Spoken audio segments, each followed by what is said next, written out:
It is without question that 2023 is the year of the yabs. From all sides, big corpo, small corpo, micro corpo and indies, everyone's been tanking a lot of goodwill and reputation. And this year, thanks to the general VTuber community putting a spotlight on everybody else aside from the big three agencies, there have been many recorded rise to powers and fall from graces. Truly, we've seen perhaps the worst and best sides of VTubing this year. From the most heartwarming stories of new journeys and growth from their pasts, to cold, terrible stories that involves having talents getting their livelihood and personal life threatened. But while you may have your own opinions to decide who the worst VTuber agency is, I am here to recall to you one of the more infamous incidents that happened in this industry's history. An agency so terrible that the term Black Company has been associated with their name here in the EN side of things. A VTuber company by the name of WACTOR. For some disclaimer, I am redacting a lot of personal information as well as not talking about topics that are of sensitive nature. I am not going to cover a lot of incidents that doesn't really concern the main subject. This video is going to cover the yabs of the company, not necessarily the yabs of the talents. Unless relevant, of course, and aside from that, there will be topics in this video that many people may find uncomfortable, so with that being said, let's begin with a brief history. Many people might not realize this, but WACTOR has been in the industry for quite a while, as early as 2018, actually, a couple months after Nijisanji launched their first wave. But like other VTuber agencies that was just starting up at that time and still figure things out, they were struggling to hold up their talents, to maintain the peace. In fact, it was quite bad. The growing pains of an agency quickly took a toll on them, and even perhaps a sign of their mismanagement and how things were truly bad behind the scenes. Let's have a look at one of their first generations. WACTOR publicly started hosting an audition call as early as August, calling for 3 members. They would then debut Hizuki Miyu, Irosimiya on October of 2018, with the third one, Otogi Lilu, following 4 months later. There were no real establishments on how close or connected these people were. Hell, they weren't even a group, though they would eventually form the unit Rise.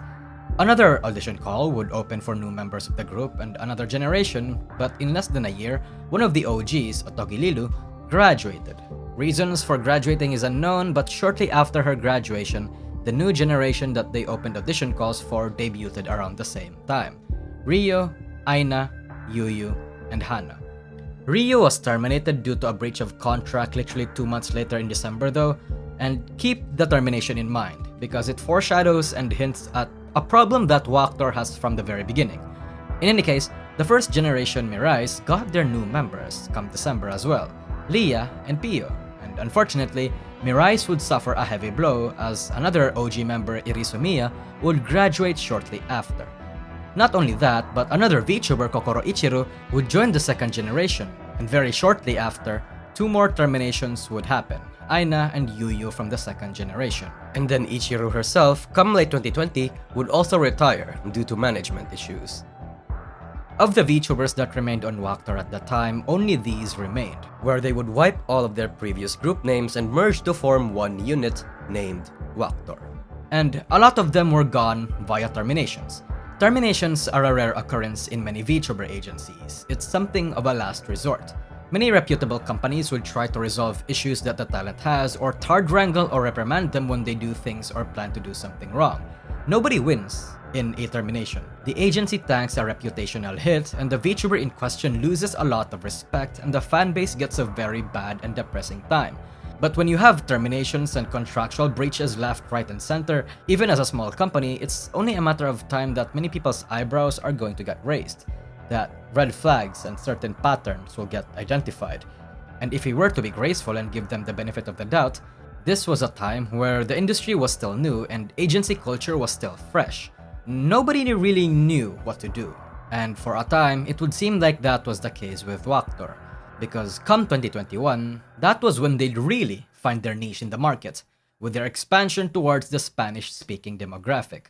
Many people would say this is a good idea. Nijisanji and Hololive pretty much dominated the JP market, and it was going to be hard now to try and find their footing with the JP VTuber industry, especially at that time that they were being filled with all sorts of small and micro corpos. So they expanded to the rest of the world.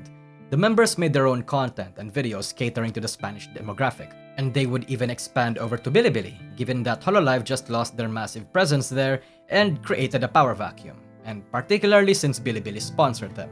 And it is in here that our persons of interests debuted. In the middle of their rise to relevancy, Mitsurigu, Shino Laila, Kurari Rose, and Hoshina Suzu debuted.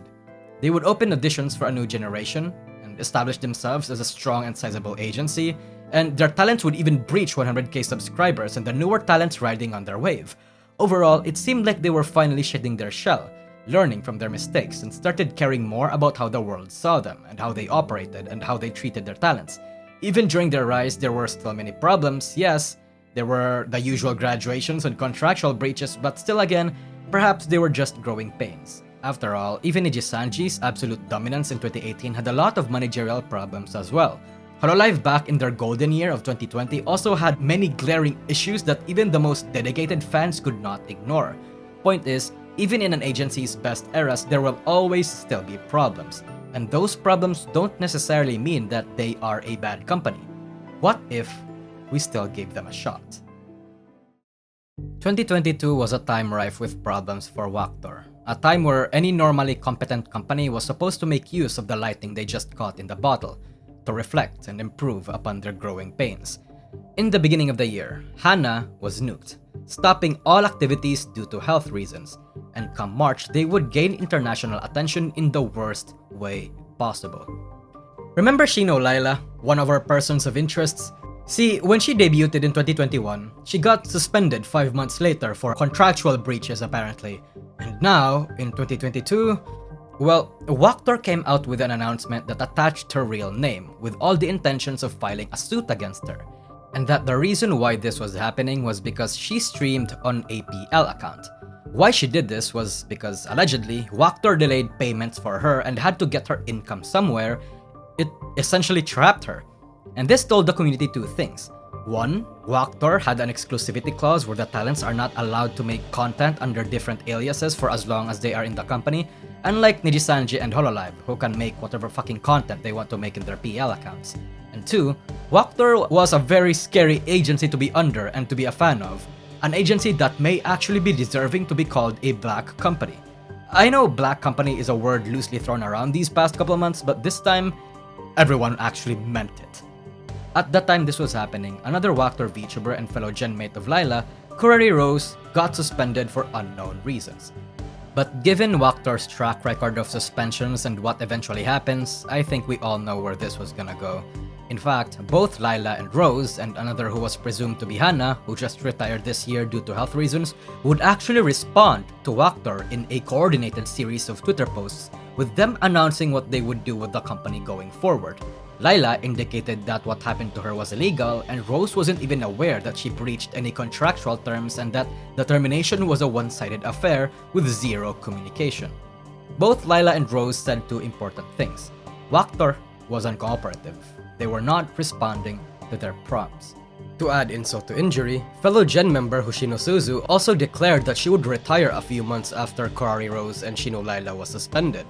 And the fanbase was set on fire. It was a situation that WACTOR was not able to escape from. Their names would be associated with being a shady company here in the EN side of things, a label that would haunt them throughout the rest of their continued existence as a company. But things would go silent from here on out. In fact, they would debut new talents and even ride on the male VTuber trend by debuting their first male generation. But it seemed like their target demographic didn't seem too loud in their bleating and asking for WACTOR to take responsibility for. I mean, they were still complaining, WACTOR just wasn't responding or acknowledging them in any significant way. Hell, they would even commit to the Spanish-speaking market and fully release their fully dedicated WACTOR ES branch. Not just that, but they would even aim for Indonesia and China. PR-wise, this is actually one of the wiser things to do as an agency. When met with fierce backlash and opposition, you either stay silent and slowly improve and change as a company, letting the results speak for themselves until the fanbase starts to forget about what you've done, or you make a statement and actually commit to it. WACTOR did the former. Overall, they seemed like they were hell-bent on expansion and taking advantage of the growth they got earlier this year. They were getting into many collaborations with big names such as Nijisanji, getting all sorts of recognition, growing fast and hard. That one incident with Layla was a massive black mark in their resume. Many people still bring it up whenever anything related to WACTOR surfaced.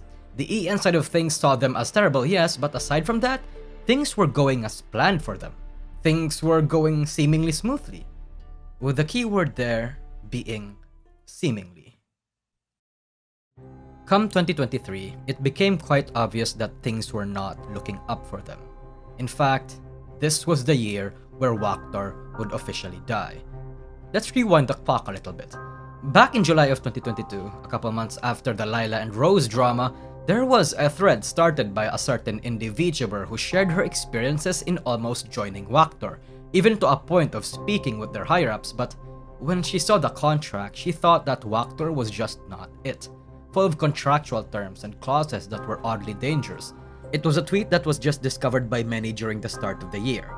And remember Mitsurigu, Kurari Rose, and Layla's genmate? Well, she became WACTOR's biggest talent, and she disappeared for an entire month since her New Year's tweet without any notification or updates towards her fanbase, and a few other members were also going silent. Many WACTOR fans became worried for their Oshis.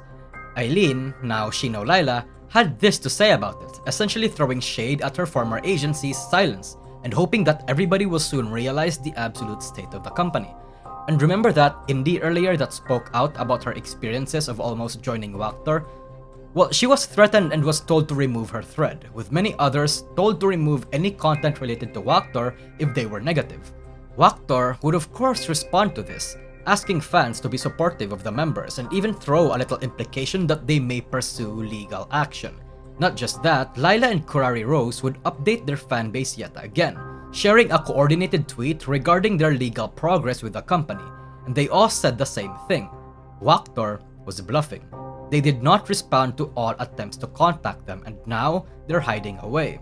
It is in here that Hisora Mina would also make her grand re-entry into the scene, by revealing her PL as Meiko and retweeting Layla and Rose's tweets and posting her own statement, confirming that she did in fact leave the agency without any sort of formal notice and making it clear that her departure with the company was not under good terms.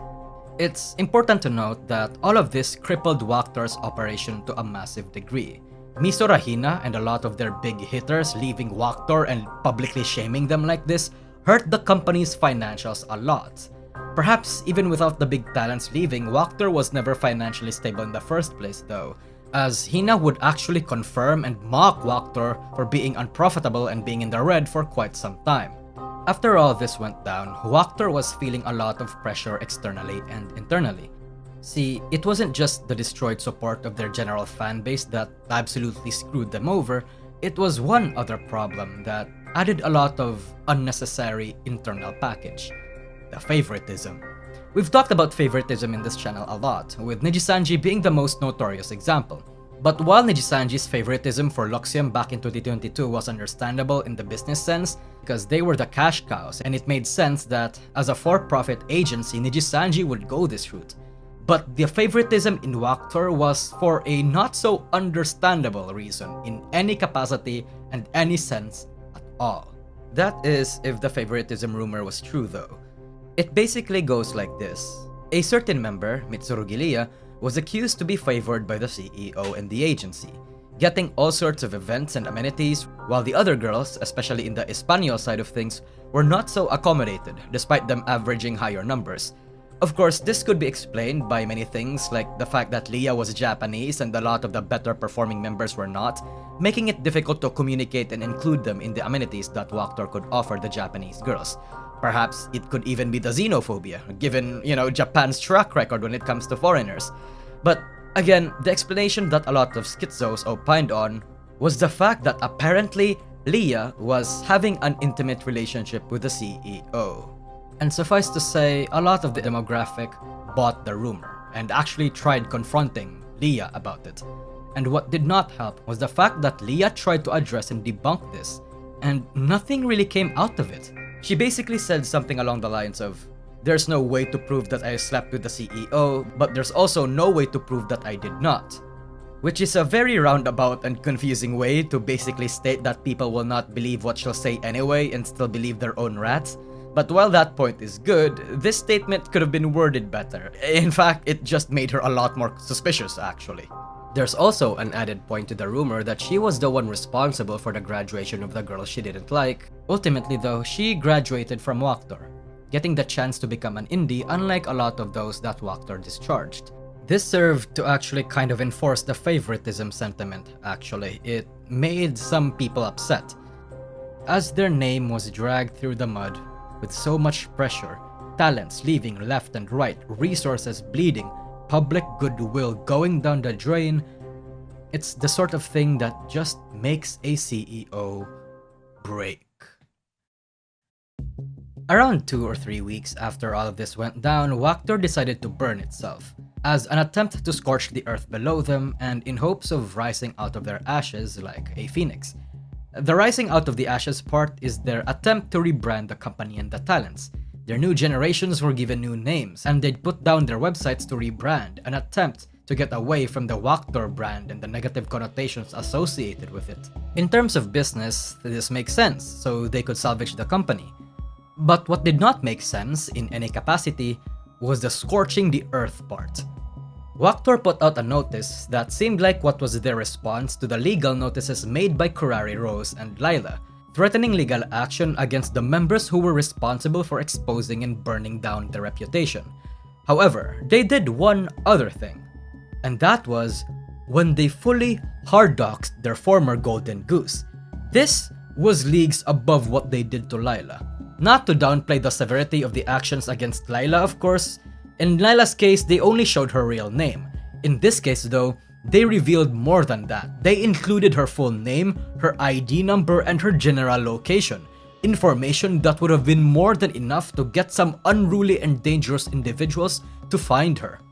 This, I have to make you understand, was not an act that was out of touch or accidental or unprofessional that a lot of other corpos make. This was a vengeful and malicious stunt. This isn't the only thing they did though. They also necroed her channel and posted a video which contained their announcement and that information. Even on Hina Misora's YouTube channel, they left the information there so people could find it. The video where they posted her information was deleted by YouTube themselves after being reported, but her information still remains on her channel. And to deeply instill into your mind how absolutely petty and pathetic WACTOR was, they necroed Misora Hina's Twitter account too, to rile up support and redirect fans to a PR stream that announced the lawsuits against the former members. All of these facts makes it clear that WACTOR wanted the person behind Misora Hina to be in danger. And to say that the Spanish demographic and their general fan base was disappointed would be this year's understatement. Meika, again, Misora Hina herself, would actually respond to this. Actually, she made fun of the company and still standing tall, despite everything. Many people pointed out the fact that this is illegal to the country Hina resides in, and the fact that WACTOR is not just a coward, but is a Japanese company throwing out lawsuits and making legal acts and threats to the people involved is something of a difficult endeavor. Cross-country legal shenanigans is quite a puzzling thing to figure out, so even I'm not sure that anything can actually be done from it. And remember Mitsurigu, the one everyone accused of favoritism and sleeping with the CEO? She got a lot of flack from the angry mob, as a lot of people were still upset about the whole favoritism thing. And the situation turned dire for her, because in the middle of it all she posted a tweet, or rather a family member posted a tweet in her stead, saying that she will cease being Mitsurigu and stop completely. And that she tried to commit unalive, and now she's going to delete everything. These were the final nails in the coffin when it came to WACTOR's downfall as a VTuber agency. The goodwill, what potential they could have reached in the EN side of things, and the grip that they had on the Spanish demographic, all of it wasted, drained down the gutter. Again, WACTOR is reorganizing and attempting to eradicate the bad connotation around their name, and so far the results are not that good. As an example, 2 members were supposed to debut on March, and they just actually flat out quit a month after the hard-doxxing, and every other VTuber afterwards all just left and became silent. No notice of terminations or graduations or anything. Just silence. I suppose you may try to wipe away the external problems regarding your name, but all attempts of doing that are all futile when internal problems persist.